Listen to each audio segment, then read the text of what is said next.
Now to our top story. Benjamin Netanyahu has confirmed Israel will move towards a full military occupation of the Gaza Strip. Joining us live now is the former head of research at the IDF Intelligence Corps, Yossi Kuperwasser. Sir, it's good to have you with us today. Good evening, your time. First of all, do you support this decision by Benjamin Netanyahu? Well, I think that's not a matter of supporting. The point is that we don't have any other option. We were trying for so many months to reach a deal with the Hamas that would allow the hostages to be released and the war to come to an end. But this went nowhere. Hamas left the negotiations, and we were left only with the option of full taking over of the territory from Hamas' hands, and hoping that once we do that, Hamas will come to their senses and resume the negotiations and will be ready to release the hostages. Okay, so you might not have to do it. Is that what you're saying? You might not have to do it. Perhaps this is a negotiation tactic, a threat, and then Hamas will fold? Not a negotiation tactic. I mean, if the negotiations are not going to be resumed, that the Hamas sticks to its stubborn position, we should probably have to go all the way and remove it from power by force. But we hope that they will decide to change their policy and show some readiness to release the hostages in a deal. So if if Hamas, and I'm not sure that they will do this given that where we are, but if they were to decide, okay, let's have the negotiations back on, then you wouldn't go a full military occupation. Yes, I think the Prime Minister was clear about it today. Yeah. He said at any given time, Hamas has the option of going back to negotiations, release the hostages, and we should start the operation. How much, I'm just curious here, how much of the Gaza Strip does Israel already control militarily? Because I would have thought it would be quite substantial. Well, it's substantial when you look at it as percentage of the territory of the Gaza Strip. We control something like 70 to 75% of the territory. But we don't control any of the people that live in Gaza. They're all in the 25% that we don't control, and it's under Hamas control. So Hamas still controls almost all of the population. That allows it to use the incoming humanitarian aid to confiscate it and sell it in order to finance its activities.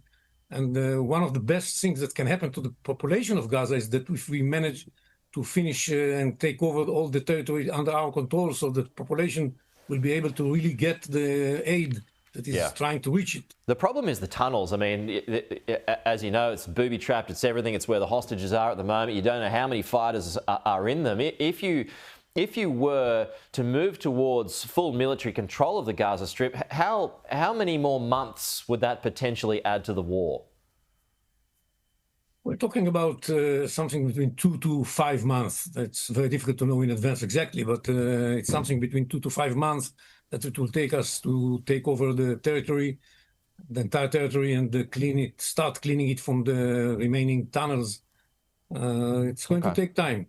And there's no way to know for sure. And the UN has warned of catastrophic consequences. I mean, would there be a serious uptick in the loss of civilian life? Would hundreds of thousands of more Gazans be displaced? Just on the contrary, yes, some of them will be displaced and move away from harm's way, so that we should be able to take military operations.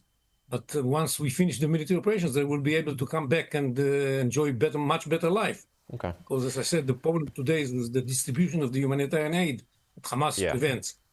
And once Hamas is out of power, then the aid is going to reach them. I'm sorry to interrupt. I'm just trying to squeeze as many questions in the short time frame that we've got. I mean, the final question I have, and I'm not sure that the Prime Minister elaborated on this point, but he mentioned that once control was reached, or once he was satisfied with things, then an Arab army would take control. Who would that be? What Arab army? No, I don't think he spoke about an Arab army. He said the Arabs will be able to take control, and not necessarily with an army. Maybe with some police force, but not with an army. But who would control that? The responsibility for the security, as far as it concerns us, the possibility of terror re-emerging in Gaza, is something that the IDF will have to deal with for the foreseeable future. So, any idea what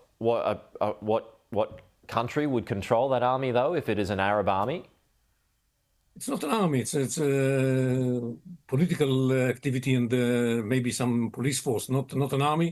And we are talking about the United Arab Emirates, the Bahrainis, and the Saudis maybe, and some other countries, moderate Arab countries, can participate in this effort.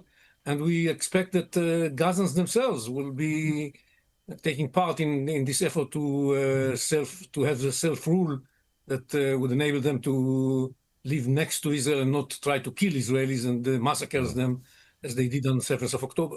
Okay. It's interesting. Yossi, really appreciate your time this morning, your evening, your time. Thank you so much. We'll chat again soon.